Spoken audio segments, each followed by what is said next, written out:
அந்த கூட்டணி ஒரு வெற்றிகரமான கூட்டணி வந்து உடையும் போது எப்படி ஃபீல் பண்ணுவீங்க, என்ன நினைக்கிங்க? புது கூட்டணி உருவாகும் போது நினைக்கிங்க? அப்புறம் கடைசியாக பா ரஞ்சித் ஃபங்க்ஷனுக்கு வராரா? அவர் தான் ஃபஸ்ட்டு ட்வீட் பண்ணது இந்த ஷோக்கு, ரஞ்சித் சார் தான். ஸோ கூட்டணி எனக்கு தெரிஞ்சு கூட்டணிலாம் முடிஞ்சிச்சுன்னு நினைக்கிறேன் சினிமாவில். ஏன்னா அந்தந்த ப்ராஜெக்ட்டுக்கு எது ஒர்க் ஆகுமோ அப்படி தான் ஒர்க் பண்ணுறாங்க. அண்டு அந்த படத்தில் ஒர்க் பண்ணாட்டி அவ்வளோதான் அவங்களோட ஃபைட். அந்த மாதிரிலாம் இப்போ இல்லை. நீங்கள் எனி டைரக்டர் எடுங்க. இப்போ ஃபார் எக்ஸாம்பிள் கார்த்திக் சுப்ராஜ் நானும் எல்லாருக்கும் தெரியும் எவ்வளோ ஃப்ரெண்டுன்னு. அண்டு நானும் அனிருத் மாற்றி மியூசிக் பண்ணேன். ஒரு படத்துக்கு 2 பேர்லாம் பண்ணியிருக்கோம். ஃபஸ்ட்டு அந்த மகான் ஃபஸ்ட்டு அனிருத் பண்ணார், அப்புறம் நான் பண்ணேன். ஆனால் அனிருத் நானும் ஃப்ரெண்டு தான், நானும் கார்த்திக் ஃப்ரெண்டு தான், கார்த்திக் அனிருத் ஃப்ரெண்டு தான்.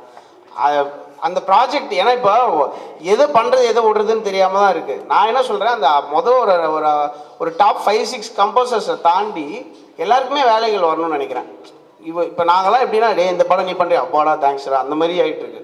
ஸோ படங்கள் நிறைய வருது அண்ட் நிறைய பேர் சம்பாதிக்க ஆரம்பிச்சிட்டாங்க. அண்ட் ஃபில்மு வந்து ஒரு பயங்கரமான ஒரு அவென்யூவாக இருக்குது ஒருத்தவங்க அவங்களோட பிஸ்னஸை பெருசாக லான்ச் பண்ணுறதுக்கு. ஸோ நிறைய பேர்கிட்ட 20 கோடி 30 கோடி இருக்குது. அப்போ வந்து they want to work with brand names. அப்படி இருக்கும்போது நீங்கள் சொல்கிற அந்த இஷ்யூலாம் ஒரு சுத்தமாக இல்லை. நாங்கள் ஜாலியாக இருக்கோம். அதர் சைடில் A vs B இன் டேர்ம்ஸ் ஆஃப் மியூசிக் முடிஞ்சிச்சுன்னு நினைக்கிறேன். And Ranjith of course I will always have a greatest respect for Ranjith. அது பர்மனெண்ட். எனக்கு வந்து என்னுடைய ஃபஸ்ட்டு ஸ்டெப்ஸில் வந்து என் கூட இருந்தவங்க இன்னி வரைக்கும் நீங்கள் பார்த்தீங்கன்னா இப்போயும் என் கூட தான் இருக்காங்க. அதெல்லாம் விடவே முடியாது. அவங்க தானே நம்ம. So and Ranjith I wish you all the success. Thangalaan பயங்கரமாக ஒரு ஸ்பேஸில் இருக்கும்னு நினைக்கிறேன். குளோபலாக அது போகக்கூடியது இருக்குது. அண்ட் அஃப்கோர்ஸ் ஜிவி பிரகாஷ் செமையாக பண்ணுவார், மேபி பெட்டராக பண்ணுவார்னு நினைக்கிறேன். So let's see in the future எப்படி இருக்கும்.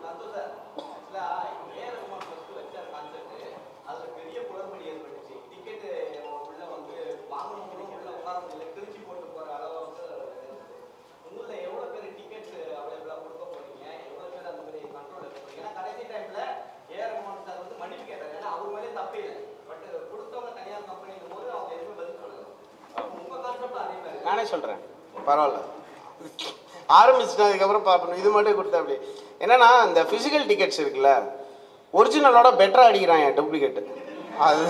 அதுதான் பிரச்சனை.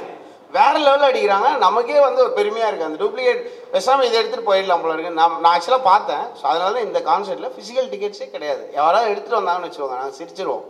ஏன்னா ஒன்லி கியூஆர் கோடு தான் இருக்குது. கியூஆர் கோடை நீங்கள் டூப்ளிகேட் பண்ண முடியாது. டூப்ளிகேட் பண்ணாலும் டிக்கெட்டை தொலைச்சதுக்கு அர்த்தம் இதுதான், அது ஈக்குவலன்ட் தான். நீங்கள் கியூஆர் கோடை வந்து I am going to the கான்சர்ட்னு நீங்கள் போய் கியூஆர் கோடை வந்து உங்கள் சோஷியல் மீடியாவில் ஷேர் பண்ணிங்கன்னா அதில் முதல்ல வரவங்கள உள்ளே விட்டுருவாங்க, அவ்வளோதான். ஸோ இது வந்து ஒரு சிம்பிள், இது எல்லாமே வந்து ரொம்ப ஈஸி டு சால்வ் தான். இது ஒரு எக்ஸ்பீரியன்ஸ். இப்போ வந்து எப்பயுமே கான்சர்ட் ஸ்பேஸில் ஏதாவது ஒரு விஷயம் மொக்கையாக நடந்துகிட்டே தான் இருக்கும். ஒரு மிகப்பெரிய ஆர்டிஸ்ட்டு முன்னாடி நடக்கும்போது தான் நம்ம அதை வந்து பார்ப்போம். செம மொக்க விஷயம்லாம். நான் 1000 கான்சர்ட் போனேன்ல, அதில் நடந்ததெல்லாம் நம்ம ஸ்டேஜ்லேயே சொல்ல முடியாது. ரொம்ப கேவலமாக நடக்கும். அது வந்து நம்ம எப்படி ஃபிக்ஸ் பண்ணலாம் அப்படின்றத பார்த்து ஓடுறோம்.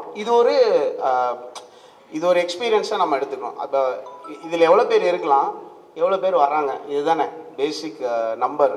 அதில் நம்ம ரொம்ப கரெக்டாக இருக்கணும். அண்ட் அதுக்குள்ளே ஒரு ஆனஸ்டி இருக்கணும்னு நான் நினைக்கிறேன். At all levels. நம்ம ஆர்டிஸ்ட் நல்லவராக இருந்தால் பத்தாது, ப்ரொமோட்டர் நல்லவராக இருந்தால் பத்தாது. அந்த டிக்கெட்ஸ் யார் யார் கொடுக்குறாங்க, ஒரு செட் ஆஃப் டிக்கெட்ஸ் வந்து ஒரு குரூப் வாங்கிட்டு போவாங்க, ஒரு செட் ஆஃப் டிக்கெட்ஸ் வந்து ஸ்பான்சர்ஸ்ன்ற ஒருத்தன் வாங்கிட்டு போவாங்க. சம்டைம்ஸ் வந்து வீட்டில் வந்து ஒரு டிக்கெட் வாங்கிட்டு போய்ட்டு 25 பேர் கூப்பிட்டு வருவாங்க. அதுக்கப்புறம் வந்து நான் வந்து ஸ்பான்சர், எனக்கு இங்கே வேணும், நான் வந்து இந்த ஆக்டருக்கு கூட நான் என்னுடைய சித்தப்பா பையன் உட்காரணும் அப்படிலாம் உட்காருவாங்க. அது ரொம்ப மொக்கையாக நடக்கும். அவங்களாம் என்ஜாயே பண்ண மாட்டாங்க. நாங்கள் போய் ஒரு கான்சர்ட்லலாம் நான் போய் ஒருத்தனை ஆட வைக்கிறதுக்கு நான் பண்ண பாடுறதுக்கு பாருங்கள், ஆடவே மாட்டேன்றான். அப்படியே உட்காந்து பார்த்துட்டு இருக்கான். அது பார்த்தா இது மாதிரி ஏதோ ஒரு சும்மா அங்கே நான் வந்துட்டேன், அவங்க வந்தது தான் ஒரு அச்சீவ்மெண்ட் மாதிரி இருக்கும். ஸோ இந்த மாதிரி விஷயங்கள் வந்து முதலே நான் சொல்லிட்டேன், கூப்பிட்டு தம்பி நீங்கள் வந்து பயங்கரமாக அவனுக்கு பண்ணிட்டீங்க, இதெல்லாம் தப்பாக நடக்க முடியும் அப்படின்னு நாங்கள் ஒரு லிஸ்ட்டு போட்டு தான் ஆரம்பித்தோம். மியூசிக் வந்து கடைசியாக நான் போகிறேன் ப்ராக்டிஸ்க்கு, அதுக்கு முன்னாடி இதெல்லாம் ஷார்ட் அவுட் பண்ணுங்கன்னு சொல்லி இந்த கான்செர்ட்டில் வந்து ஆன் தி கிரவுண்டு ஒரு அந்த நம்பர்ஸ் இவர் எக்ஸாக்டாக சொல்லுவார். ஏன்னா நாங்கள் மேலே அந்த ஸ்ட்ரக்சரல் இன்டெகிரிட்டிக்காக almost 10,000 tickets just let go. அது ஒரு மிகப்பெரிய ஒரு, ஏன்னா அந்த 500 ரூபி டிக்கெட்ஸுன்றதை அச்சீவ் பண்ணுறதுக்கு ஒரு ரொம்ப முக்கியமான ஒரு ஏரியா அது லெட் கோ பண்ணியிருக்காங்க. I really appreciate them for doing that just for safety. Maybe அது ஒன்றுமே ஆகாமல் இருக்கலாம், பட் ஒரு சேஃப்டியாக இருக்குமோன்ற கேள்விக்கே அவங்க விட்டு கொடுத்தாங்க. ஸோ இதுதான். ஏதாவது மிஸ் பண்ணிட்டேன்னா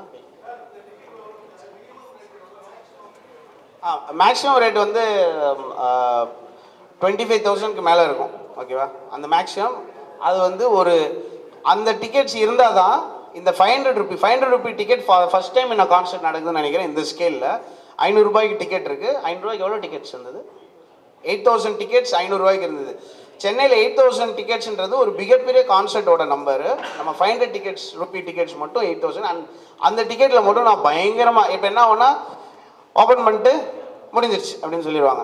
லிட்ரலி போய் ஃபிசிக்கலாக நம்ம போய் புக் பண்ணுறதுக்கே ஒரு 1.5 minutes ஆகும். இருக்கிறதுலே பயங்கரமாக அந்த கண்ணை மூடிட்டு டைப்பிங் அடிக்கிறாங்க. அவங்க புக் பண்ணாலே 1.5 நிமிஷம் ஆகும். ஆனால் நீங்கள் உள்ளே போயிட்டு ஓப்பன் பண்ணிங்கன்னா புக் சோல்ட் அவுட் அப்படின்னு வரும். அது நடக்காமல் இருக்கணும் அப்படின்னு ஃபஸ்ட்டே பேசி அந்த 8,000 மட்டும் நான் வந்து ஃபுல்லாக கண்காணித்து அந்த 8,000 ஆக்சுவல் மக்களுக்கு போயிருக்கா, சும்மா அந்த ஃப்ரெண்ட்ஸு நீங்கள் அங்கே கொடுத்துருங்க, அந்த கடையில் கொடுங்க, அதெல்லாம் இல்லாமல் ஆக்சுவல் மக்கள் வரதுக்கு நாங்கள் ஒர்க் பண்ணியிருக்கோம். இதுதான் ரேஞ்சு. இந்த ரேஞ்சை பார்த்து பயந்துடாதீங்க, நடுவில் ஏகப்பட்டதுலாம் இருக்குது. அந்த 500லேருந்து ப்ரோக்ரெசிவாக அந்த டாப் ரேஞ்சுக்கு போகும். நிறையா ஸ்பான்சர்ஸ்லாம் அந்த மாதிரி டிக்கெட்ஸ் எதிர்பார்ப்பாங்க, உங்களுக்கே தெரியும் இல்லையா? அந்த எதுவுமே வந்து வெறுமா வந்து ஒரு பணமாக வாங்கிடாமல் டிக்கெட்ஸாக நம்ம கன்வெர்ட் பண்ணி முடிஞ்ச அளவுக்கு நம்ம இதில் இதுவாக இருக்கோம். அந்த எல்லாமே நான் உங்கள்கிட்ட ஓப்பனாக தான் சொல்லிட்டு இருக்கேன்.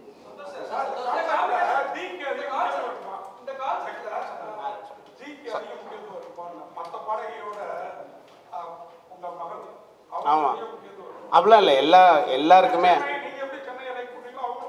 ஆமாம்மா, முக்கியத்துவம் அப்படி சொல்ல வேணாம். ஏன்னா இந்த கான்சர்ட்டில் வந்து எந்தெந்த பாட்டு இருக்கோ அந்த பாட்டை பாடின எல்லாரையும் நான் இன்வைட் பண்ணிட்டேன். யாரெல்லாம் அவைலபிள் இல்லையோ அவங்க மட்டும் இந்த கான்சர்ட்டுக்கு வர முடியும். அஃப்கோர்ஸ் சாட்டர்டே அப்படின்னாலே கான்சர்ட் இருக்கும். அவைலபிள் இல்லைன்னு சொன்னால் நான் ஆக்சுவலாக சந்தோஷப்படுவேன். ஏன்னா அவங்களுக்கு ஒரு கான்சர்ட் கிடச்சிருக்கு வாய்ப்பு. பட் ஏதாவது பண்ணி வர முடியுமான்னு கெஞ்சுவோம்.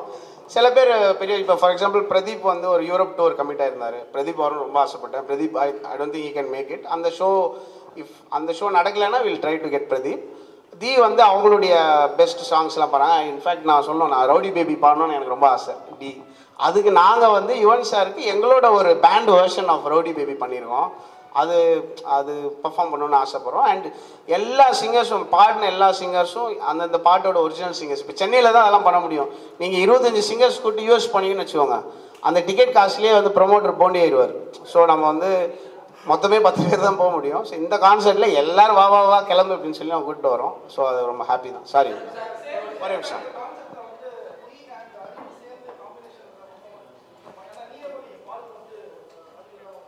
ஆமாம், நேவலி அறிவு எழுதியிருக்காரு, அவர் பாடல. நான் மெசேஜ் போட்டிருந்தேன், பிளாக் பண்ணியிருக்காருன்னு நினைக்கிறேன். அது வந்துருச்சுன்னா தெரியும்.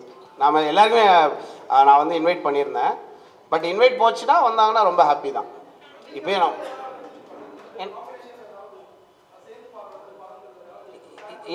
யாரோ தி அண்ட் அறிவுக்கா கண்டிப்பாக பண்ணலாமே.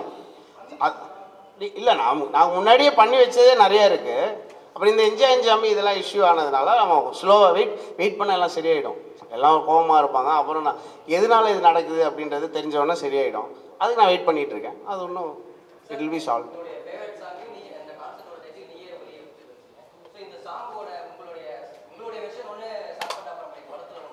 ஆமாம், அது வருது கான்சர்ட்டில் வரும். அதோட அது இதுக்கு முன்னாடி நாளைக்கு போல் ரிலீஸ் பண்ணலான்னு நான் பிளான் வச்சுருக்கேன். ஆக்சுவலாக வீடியோலாம் பண்ணியிருக்கோம். அதுக்கு அதாவது ஆல்பம் வெர்ஷன் அண்ட் என்னோடய வெர்ஷனை சேர்த்து நான் ஒரு வெர்ஷன் பண்ணியிருக்கேன். அது வீடியோவும் ஷூட் பண்ணியிருக்கேன். ஆக்சுவலாக நம்ம இங்கேயும் ஷூட் பண்ணோம், பயங்கரமாக அது வந்திருக்கு. அது this will the right time நினைக்கிறேன். ரொம்ப தேங்க்ஸ், நான் மறந்தே போயிட்டேன். நீங்களே தேங்க்யூ. ரொம்ப ரொம்ப ரெலவெண்ட் கொஸ்டின். அண்ட் அது ரிலீஸ் ஆகும், ப்ராபப்ளி நாளைக்கு வரும்.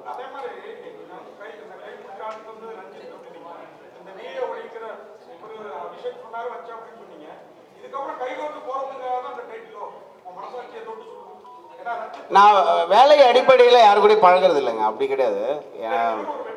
ஆமாம்மா, அவர் தான் எனக்கு வாய்ப்பு தரணும். நான் ரெடி அப்படின்னு சொன்னா நான் ரெடி இல்லைன்னு யாரான சொல்லலாம். இப்போ சினிமாவில் மியூசிக்ன்றது வந்து ஒரு அங்கம். அதோடைய ஐடியேஷன், ஸ்கிரிப்ட், டைரக்ஷன்லேருந்து வரணும். அண்ட் வேலை சார்ந்து நான் என் கூட ஒர்க் பண்ண எல்லாருக்கிட்டையும் நீங்கள் கேட்கலாம். வேலை சார்ந்து எந்த விதமான ரிலேஷன்ஷிப்பும் நான் வச்சுக்க மாட்டேன். ஃப்ரெண்டாக இருப்போம். அந்த படத்தில் வந்து ஒர்க் பண்ணுவோம். அதுக்கப்புறம் அவங்க வேறு யார் கூட ஃப்ரீயாக வரும். இப்போ ஃபார் எக்ஸாம்பிள் நம்ம வட சென்னை பண்ணப்போ வெற்றிமாறன் சார் அவங்க ஃபேமிலியில் ரொம்ப க்ளோஸ் ஆகிட்டாங்க. லிட்ரலி அவங்க ஃபேமிலி எங்கள் வீட்டிலே தான் இருப்பாங்க. அடுத்த ஃபிலிமுக்கு வந்து அவங்க எக்ஸ்பிளைன் பண்ணோன்னே அவசியம் இல்லாமல் வைக்கணும்னு நான் நினைக்கிறேன். சாரி, இந்த படம் நான் அவரோட பண்ணுறேன், அப்படி அவன் சொல்கிற லெவல்லே வச்சுக்க வேணாம்னு நினைக்கிறேன். அது கூட புரியாமல் ஒரு நட்பு இருக்க வேணான்னு பார்க்குறேன்.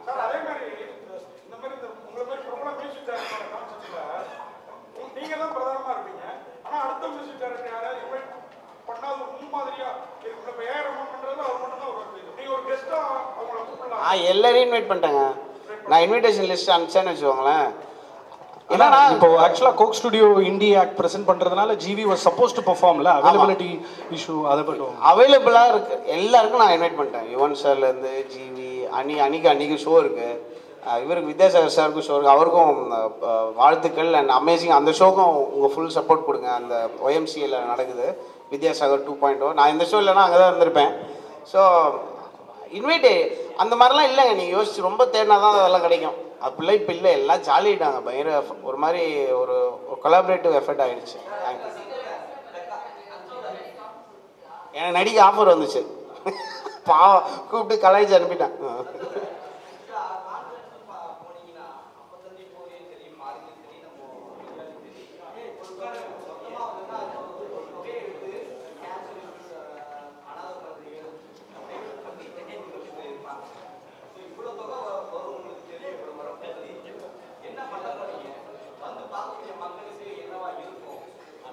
இப்போ என்னுடைய ஃபஸ்ட்டு வேலை வந்து ஏன்னா இந்த கான்செர்ட்டில் வந்து நிறைய விஷயங்களை நான் தலைமையில் எடுத்து போட்டிருக்கேன். லைக் இது எப்படி ஹேண்டில் பண்ணணும், சேஃப்டி, செக்யூரிட்டி, அதுக்கப்புறம் என்டர்டெயின்மெண்ட்டு, அப்புறம் இந்த பெர்ஃபார்மன்ஸ் எல்லாமே இதுலேருந்து வர தொகையிலேருந்து நான் எல்லாம் கான்செர்ட்லாம் முடிச்சுட்டு தான் பேமெண்ட் வாங்க போகிறேன் அவர்கிட்ட. அந்த பேமெண்ட் வந்துச்சுன்னா